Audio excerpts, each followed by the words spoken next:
Akin na yan. Huwag na, delikado ibigay sa'yo.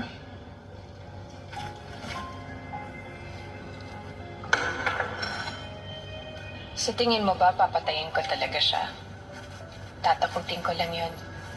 You know, just a little scar on his face.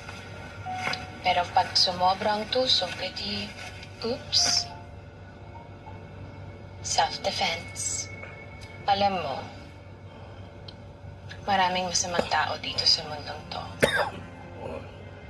And that's why there are crazy heroes out there. Para patayin yung bad guys. Tingin mo,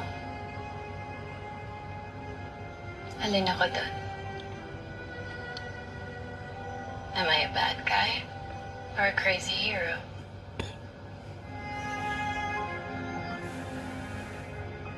Wala. Kasi yung mga taong katulad mo, ginagawa lang yung gusto niya.